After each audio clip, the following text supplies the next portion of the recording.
My name is Ethan Cole, and for 15 years I built my life around two pillars: my career as a forensic accountant and my marriage to Clara. We met in college, two ambitious souls drawn to precision, she in corporate law, me in unraveling financial mysteries.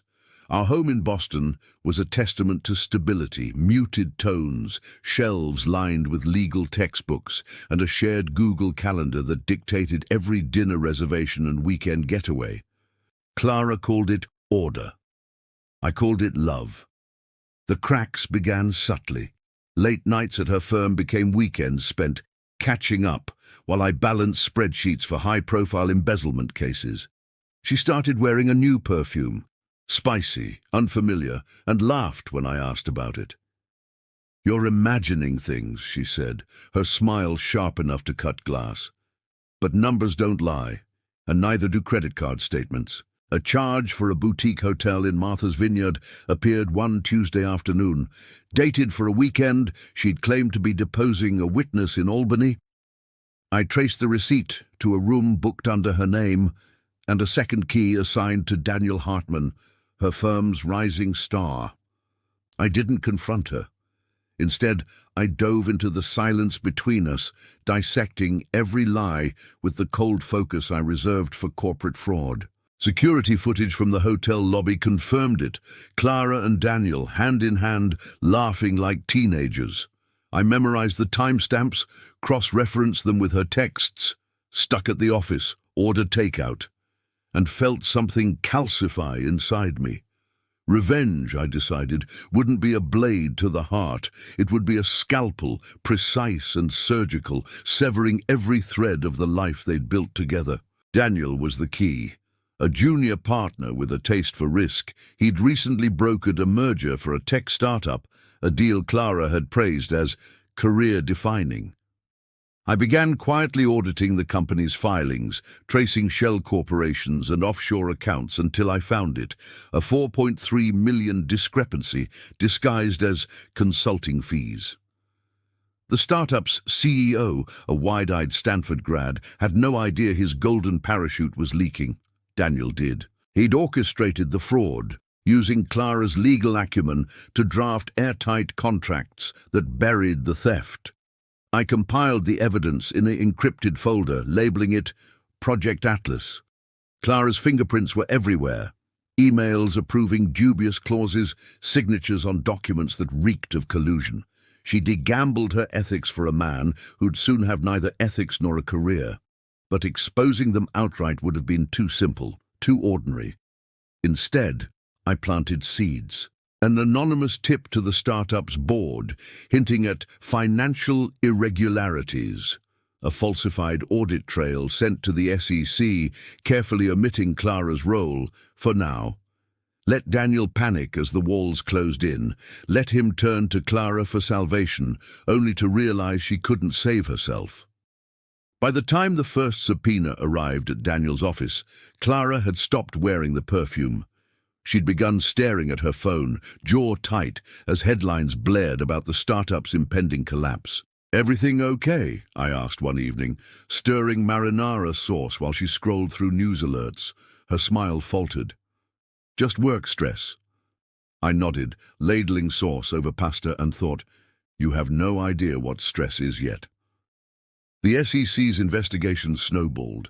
Daniel was suspended, his name scrubbed from the firm's website, while Clara worked late damage controlling. I tracked her movements, Ubers to Daniel's condo, midnight withdrawals from joint accounts, and waited. Let them cling to each other, let them feel safe. Then I escalated. Using a proxy server, I leaked Clara's emails to a journalist at the Boston Globe. Not all of them, just enough to link her to the fraud. The headline blazed by dawn: prominent attorney implicated in tech startup scandal. Her firm distanced itself immediately, issuing a statement about internal reviews and cooperating fully. By noon, her office keycard was deactivated. She came home that night, ashen, clutching a box of desk trinkets. "They're scapegoating me," she muttered, pouring a trembling glass of Pinot Noir. I said nothing, watching her pace the kitchen. When she accused the firm of betrayal, I almost laughed. You taught them how, I thought. Daniel cracked next. Desperate to avoid prison, he turned state's witness, offering the SEC Clara's encrypted files in exchange for immunity. I'd anticipated this. The folder ID hidden in her cloud storage was a masterpiece of damning evidence, all roads leading back to her. The prosecutor's office called her the following week. Her arrest was swift. Cameras flashed as federal agents escorted her from our doorstep, her tailored blazer rumpled, eyes wild with disbelief. I stood in the doorway, the grieving husband, and let the world pity me. Reporters asked how I felt. Betrayed, I whispered, choking on the word. The clip went viral, but closure wasn't the goal. Collateral damage was. Daniel, now a pariah in legal circles, fled to Miami, a final act of cowardice. I'd anticipated this too. A shell company I'd established months earlier bought his waterfront condo at a foreclosure auction. His remaining assets, already drained by legal fees, vanished into offshore trusts. By the time he realized his accounts were empty, he was sleeping in a rented Camry, begging for LinkedIn endorsements. Clara pleaded guilty to 3 counts of wire fraud. Sentencing was set for December. She wrote me letters from county jail, pleading for forgiveness, insisting Daniel had manipulated her. I burned them unread. The final strike came on the eve of her sentencing.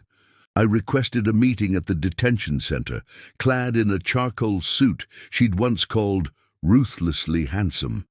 She shuffled into the visitation room, orange jumpsuit hanging loose, and reached for my hand. I withdrew it. Why? She asked, voice frayed. I slid a manila envelope across the table. Inside, photos of Daniel's Camry, screenshots of his bankruptcies, and a federal docket number for her case. You chose a man who chose himself, I said. Now you both have nothing. Her sentencing hearing lasted 20 minutes. The judge cited her egregious breach of trust and handed down 18 months. As marshals led her away, she glanced back, not at me, but at the courtroom door, as if expecting Daniel to storm in and rewrite the ending. He didn't. The house sold quickly. I donated her clothes, purged our shared accounts, and relocated to a high-rise downtown.